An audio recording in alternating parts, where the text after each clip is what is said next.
Hi, this is Dwyer, gamblersadvisory.com. I've just watched, for the first time, the Floyd Mayweather Juan Manuel Marquez fight and the live airing of Vitaly Klitschko against Cristobal Arreola. Um, I was surprised by both fights. I know on the face of it, um, as expected, Floyd Mayweather won his fight, and as expected, Klitschko won his fight by stoppage. Um, but beneath the surface, outside of the predictions, I was very surprised by some of the things I saw. I think it's very important for gamblers after fights to write down their observations or record them. In the Floyd Mayweather fight, I disagree with HBO. I thought Floyd looked very rusty.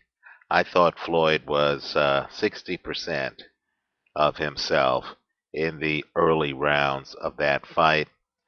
If you look at those early rounds, you will see that hardly throws.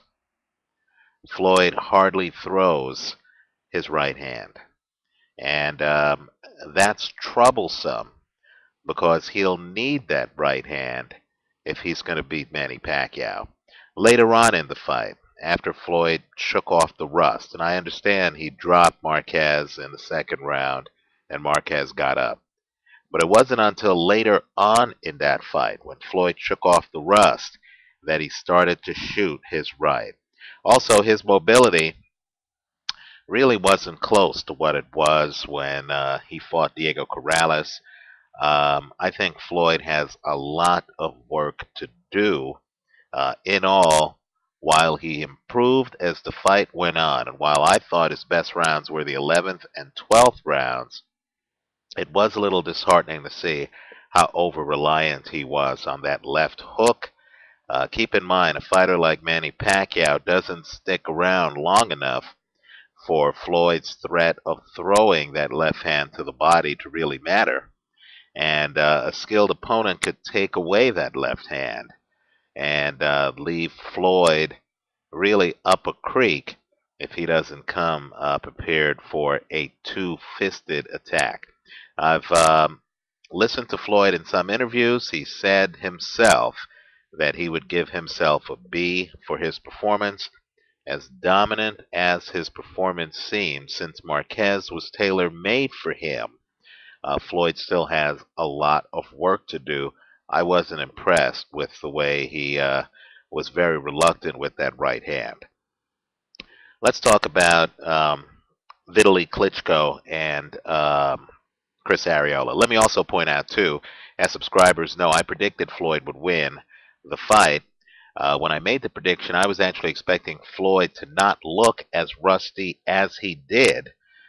Be that as it was, I still had Floyd winning all 12 rounds. I didn't even see a round where I could give it to Marquez. Marquez was thoroughly dominated in that fight.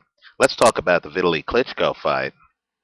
Um, Chris Arreola actually isn't that young. Arreola is 28 years old, and I was a little bit struck by his limitations. As people know, I thought Vitaly would win by knockout, but still, I was shocked by the fact that Arreola couldn't even use distance to his advantage. There is a way to beat Vitaly Klitschko, and I thought that what Arreola would do would be unpredictable as to when he was going to come inside. I thought he was going to play a little bit more of a cat and mouse game, the kind of game that Carl Froch, the super middleweight, plays, where you stay outside. You know Vitaly has a great jab. You know Vitaly likes to use distance. I thought Arreola was going to stay outside, then was going to plan his attacks and literally keep Vitaly off balance. Now, Arreola does have a great chin. I was surprised by how good his chin was. But Arreola, unfortunately, can only fight one way. He can only fight coming forward. And he's not deceptive in doing so. People remember young Mike Tyson being able to bend at the waist. Look at old films of even big time headhunters like Rocky Marciano, and you're going to see these guys, Joe Frazier, these guys bobbed and weaved their way in. They stayed low, they fought low, and they were able to bounce and bob and weave and then spring up and hit you. That's the only way you can be an effective, very aggressive, coming forward fighter. Um, Areola, while he keeps his hands high, he keeps himself high. He doesn't really bend a lot at the waist. Even though he lost a lot of weight for the fight, it's clear that he doesn't have the balance that an agile, in shape fighter would have to actually bounce, bob, and weave and slip punches like the guys I just mentioned, Marciano, Tyson, Joe Frazier. And it was fascinating when HBO actually showed the graph of where the punches were landed. They pointed out that Areola had been hit on the chin more than 90 times. That's a recipe for disaster.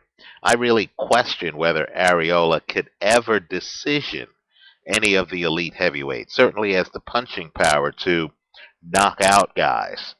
But he can't, if he's not a viable threat to win a decision against any of the elite heavyweights, the guys with boxing skills, then you can make a lot of money just eliminating that possibility and figuring out your betting profile on an Areola fight. In other words, Areola looks to me like it's a knockout or it's a loss.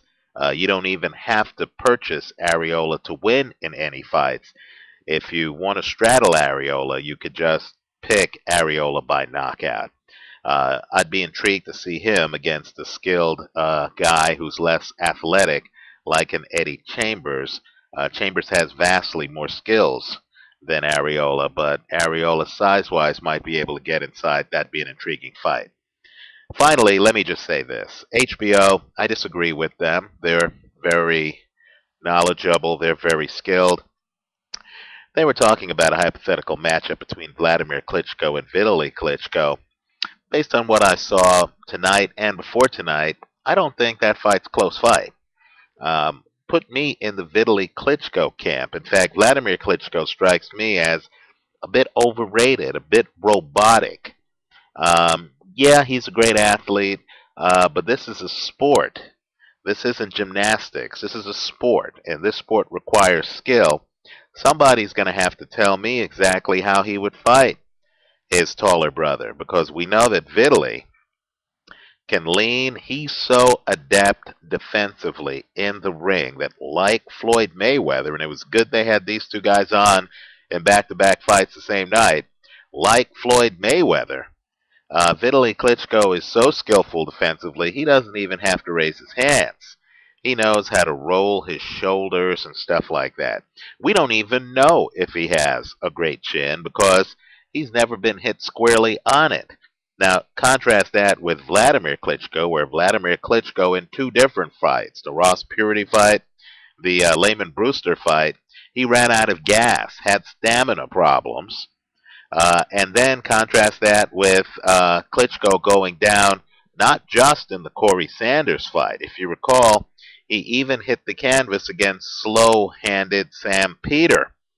So while if these guys were running a decathlon or doing some general athletic contest, I would pick Vladimir.